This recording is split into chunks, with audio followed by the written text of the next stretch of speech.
दोस्तों आज हम सुनाने जा रहे हैं आपको इस साल की आई एक बहुत ही बेहतरीन कहानी जिसका नाम है don't turn on the light. तो कहानी की शुरुआत होती है स्कूल टाइम के कुछ दोस्त आज एक बार फिर दोबारा से मिल रहे हैं। आज उनके एक दोस्त ओलिविया का जन्मदिन है जिसने अपनी उसी ग्रुप को इनवाइट किया है जिसके साथ वो स्कूल में एंजॉय किया करती थी, जिसमें होती है कैरी, उसकी दोस्त गैबी, उसका बॉयफ्रेंड क्रिस और एक और लड़की जो कि बहुत शो ऑफ किस्म की है शुरू से क्योंकि उसके पिता काफी अमीर है। और फिर आती है ओलिविया जिसका आज जन्मदिन है। वो सभी ये कहकर उसे सरप्राइज करते हैं कि आज वो लोग ब्लू लाइन नाम के क्लब में जा रहे हैं जो काफी मशहूर है लेकिन यहाँ से थोड़ी दूरी पर है। पर उसकी भी उन्हें दिक्कत लेने की कोई जरूरत नहीं है क्योंकि तभी वहाँ पर आ जाता है उनका चहीता और ओलिविया का बॉयफ्रेंड माइकल, जो अपने साथ लेकर आया था एक आर्मी गाय जेसन को, जो कि उसका एक्स रूममेट रह चुका है। सभी लड़कियां उसकी आवाज सुनती हैं तो वो फिदा हो जाती है। तो आपने सभी के नाम जान लिए, अब किसी भी प्रकार की कोई भी कंफ्यूजन नहीं होने वाली। फिलहाल मैं यहाँ बता दूं कि ये कोई आम कहानियों की तरह नहीं है जिसमें कुछ दोस्त कहीं घूमने जाते हैं वहाँ फंस जाते हैं, बल्कि इसमें कुछ एक्स्ट्रा है जो आपको सहमा कर रख देगा। बस देखते रहिए और वीडियो में बने रहिए। सफर शुरू होता है, सभी मजे करते हुए आगे की ओर जाने लगते हैं। कुछ देर के ड्राइव के बाद आता है पहला स्टॉप जहां पर जेसन गैस फिलअप करता है। उसके पास कैरी आकर बात करने की कोशिश करती है क्योंकि वो उसे अच्छा लगता है, लेकिन अभी उसने इस बारे में किसी को कुछ बताया नहीं है। इस बीच हम दो ट्रक ड्राइवर को भी देखते हैं जो कि कैबी और सूफिया को गंदे गंदे इशारे कर रहे हैं। मना करने पर भी वो नहीं रुकते, इसीलिए क्रिस आकर उन्हें ऐसा करने से मना करता है, लेकिन वो तो उसे भी नहीं छोड़ते। तभी आखिर में जेसन को बीच में आना पड़ता है जो उन दोनों को मार कर चित कर देता है और वहां से बस लेकर निकल जाता है। अब बस में सभी उसकी तारीफ करते हैं क्योंकि उसने ये करके सभी को इम्प्रेस कर दिया। इस बीच वो देखता है कि वही ट्रक उनके पीछे आ रही है, जो देखकर सब थोड़ा टेंस हो जाते हैं। हालांकि जेसन बहुत कोशिश करता है कि वो उनसे दूरी पर रहे, लेकिन वो आखिर में उनके साइड पर आ ही जाते हैं और उन्हें शूट करने लगते हैं। आखिर समय पर जेसन बस को दूसरे रूट पर मोड़ लेता है जिससे वो बच जाते हैं।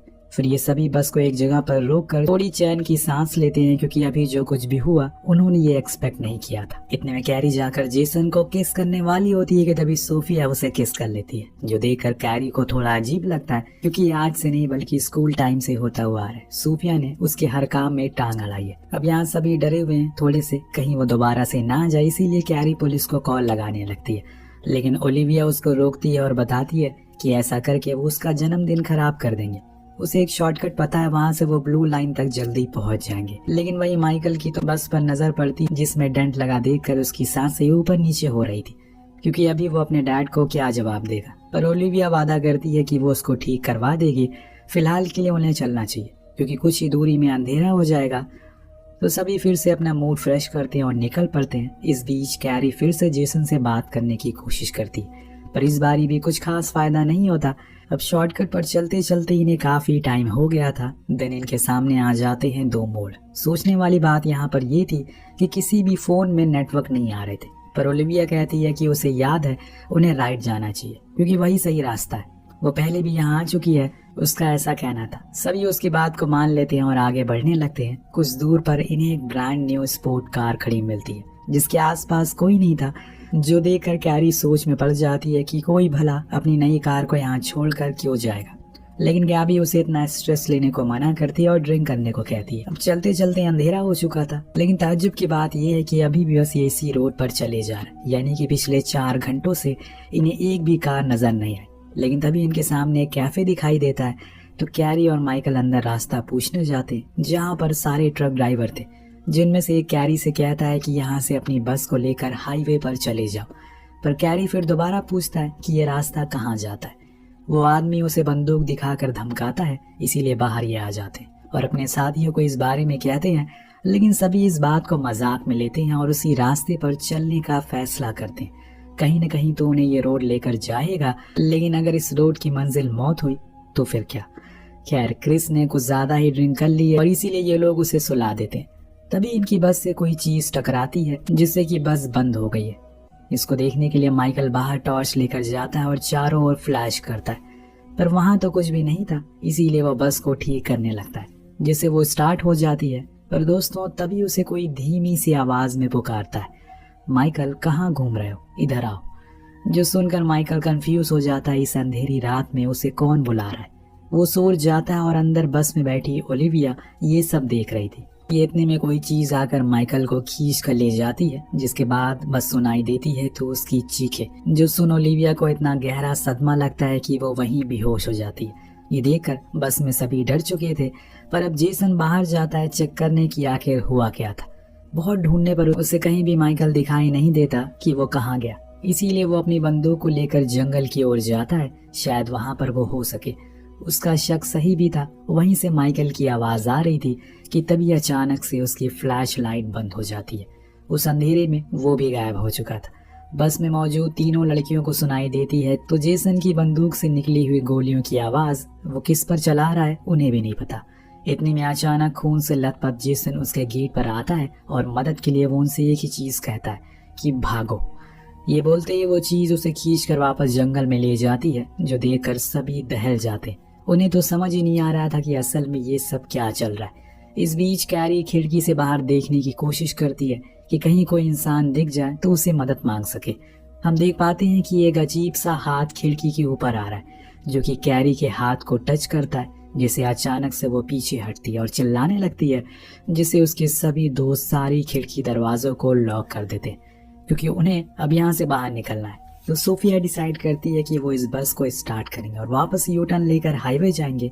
उनकी किस्मत अच्छी होती है कि बस स्टार्ट हो जाती है, पर कुछ ही समय के बाद किस्मत बुरी भी, क्योंकि बस आगे जाकर बंद हो गई थी। लेकिन उससे बुरी बात तब होती है जब कोई चीज उनकी बस को फिर से खींचकर वहीं लाकर खड़ा कर देती है जहाँ पर वो पहले थी। यानी कि कोई है जो इन्हें देख रहा है और सुन रहा है और इनके आसपास ही है।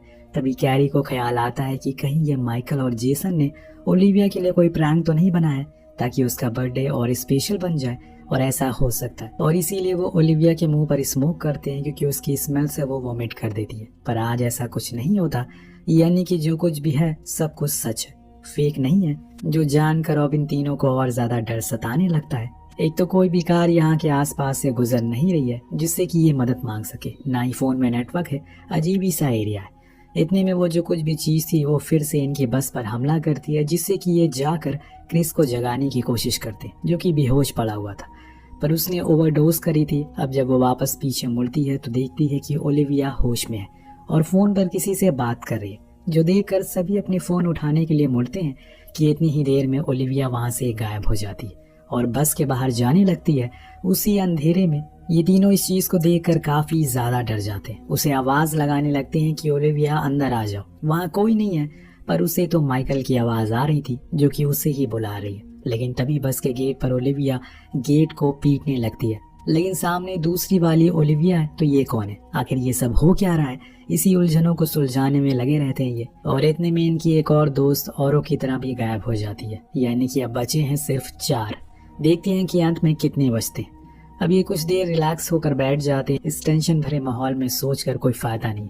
इतने में एक बार फिर से वो अननोन चीज इनके ऊपर हमला करती है, और इस बार ये हमला बहुत ही ज्यादा खतरनाक था, जिसमें इनकी पूरी बस हिलने लगती है, जिसे डरकर सभी अपने अपने हाथों में हथियार ले लेते हैं, जो कुछ भी इन्हें मिलता है, और फिर बस की सभी खिड़कियों को बंद कर देते हैं ताकि वो जो चीज भी है अंदर ना दे सके। लेकिन अब गैबी कहती है कि मैं बाहर जा रही हूँ मदद के लिए, क्योंकि ऐसे हाथ पर हाथ रखे बैठने से कुछ नहीं होगा। लेकिन उसके दोस्त उसे ऐसा कहने से मना करते हैं, क्योंकि बाहर जाना खतरे से खाली नहीं है, पर किसी को तो जाना ही होगा। इसीलिए गैबी अपने हाथ में एक एक्स लेकर बाहर जाती है, पर वहां तो कुछ भी नहीं था, सब कुछ नॉर्मल था। इसीलिए वो चली जाती और ये दोनों ने उस पूरी बस को अंदर से सील कर दिया। लेकिन तभी लाइट बंद हो गई, इसीलिए इन्होंने कैंडल जलाया, गैबी का इंतजार करने लगी। इतने में सोफिया को वहां लगी टीवी पर खुद की लाइव फुटेज देखने को मिलती है, जिसमें कोई उसके पीछे खड़ा है, पर जैसे ही वो मुड़ती है वो जो कुछ भी था गायब हो जाता है।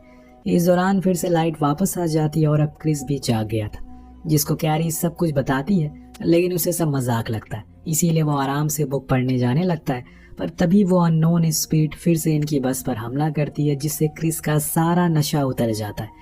तो वो कहता है कि बाहर जाकर बस को ठीक करना होगा, तभी कुछ होगा। तो वो खुद बाहर जाता है, लेकिन तब उसकी नजर पड़ती है बस के नीचे गिरे उन टूल्स पर, जो वहां कैसे आ गए किसी को नहीं पता। अब उसे बाहर निकालना है, इसीलिए वो अंदर हाथ डालता है, लेकिन तभी कोई चीज उसके हाथ में ही स्क्रू को घुसा देती है और उसकी चीख सुनकर फौरन कैरी बाहर आती है, उसका बैंडेज करती है। देन वो दोनों मिलकर बस को शुरू करते। लेकिन अब एक और दिक्कत थी, जो थी बस में पेट्रोल। वो खत्म हो चुका है। तो वो बस के पीछे रखे पेट्रोल टैंक को लेकर उसे फिलअप करने जाते हैं, लेकिन तब उन्हें पता चलता है कि असल में पेट्रोल होल तो मेल्ट हो गया है, जो कि असंभव था। इतनी ही देर में बस के अंदर सोफिया को कुछ दिखाई देता है, जो उसे ही पुकार रहा था। उसकी आवाज को सुनकर वो इतना ज्यादा दर्द में आ जाती है कि उसके कान और आंख से खून आने लगता है। वो भी बहुत ज्यादा, पर वो डरी हुई थी क्योंकि वो उस अनदेखी चीज को मारना चाहती है। इसीलिए वो उसके अंदर चाकू घुसा देती है। लेकिन ये क्या, ये तो कैरी थी जिसके पेट में चाकू घुस चुका है। लेकिन वो उसे तुरंत ही बाहर निकाल लेती है, जिससे कि उसे ज्यादा तकलीफ ना हो। उधर क्रिस को दूर से आते हुए एक कार दिखाई देती है, यानी कि फाइनली एक कार यहाँ पर आई गई, जो देखकर वो बहुत खुश होता है और क्रिस उस कार की ओर तेजी से जाने लगती है, क्योंकि उसे अब खुद की और अपने दोस्तों की जान बचानी है। लेकिन तभी अंदर बैठी दोनों लड़कियों को समझ आता है कि ये बस एक चाल है, क्योंकि ऐसे ही तो उस अननोन स्पिरिट ने उनके सभी दोस्तों को मारा है। अब वो कुछ क्रिस को बता पाते कि तभी वो कार उसे कुचल कर वहां से चली जाती है, यानी कि इनकी एक और उम्मीद खत्म हो गई। अब क्या होगा कि सिर्फ यही दो दोस्त बचे हैं। लेकिन दोस्तों, ये लोग किसी प्रकार की श्रापित जगह पर फंस चुके हैं, और जो लग्जरी कार इन्होंने पहले देखी थी, शायद उसके अंदर बैठे लोगों का भी यही हाल हुआ, इसीलिए वो कार आज तक वहीं खड़ी है। खैर, अब ये दोनों अंदर ही बैठे बैठे सो जाते हैं, क्योंकि दोनों ही बुरी तरह से घायल थे। तभी कैरी देखती है कि सूफिया उसका गला दबाकर उसे मारने की कोशिश कर रही है, लेकिन असल में तो वो खुद का ही गला दबा रही है, क्योंकि ऐसा वो स्पिरिट इनसे करवा रही है। इतने में ही पूरी बस में धुआं धुआं होने लगता है, जो देखकर कैरी सूफिया के हाथ पकड़ने को कहती है, क्योंकि अब उन्हें बाहर जाना ही होगा। हल्का फुल्का उजाला भी हो गया, इसीलिए वो भाग सकते हैं। दोनों ही गेट खोलकर बाहर आते हैं, पर तब कैरी को महसूस होता है कि सूफिया ने तो उसका हाथ पकड़ा ही नहीं है, वो तो बस एक छलावा था। अब सूफिया की भी उस बस में मौत हो जाती है, जिसके बाद कैरी भागते हुए जंगल की ओर गई, जहाँ पर उसे गैबी की कटी हुई लाश दिखी, यानी कि उसके सारे दोस्त का कुछ इसी किस्म का हाल हुआ होगा। अब वो भागते भागते हाईवे तक आ गई, लेकिन तभी एक तेज स्पीड का ट्रक उसे कुचल देता है, यानी कि सभी इस कहानी में खत्म हो गए। बर्थडे मनाने के लिए ये निकले थे, लेकिन सभी का मरण दिन हो गया। अब यहाँ से सीन शिफ्ट होता है कुछ दिन बाद, जहाँ हम एक कपल को कार में उसी ब्लू लाइन की ओर जाते हुए देखते हैं। जब वो उस वैन को देखते हैं तो वहीं सेम बात कहते हैं कि यार, कोई इतनी अच्छी कार कैसे यहाँ छोड़ सकता है, और वो ये कहानी यहीं पर खत्म हो जाती है। बेसिकली दोस्तों, जिस जगह पर ये लोग रुके थे, ये जगह रात में श्रापित हो जाती है। इस वजह से वो टाउन वाले इन्हें वहां से हाईवे पर जाने के लिए कह रहे थे। हो सकता है कि यहाँ कोई अननेचुरल स्पिरिट रहती हो। आपको क्या लगता है, इन सभी दोस्तों को किसने मारा? नीचे कमेंट करके जरूर बताइएगा। मिलते हैं अगली वीडियो में। Thank you so much watching. Peace out.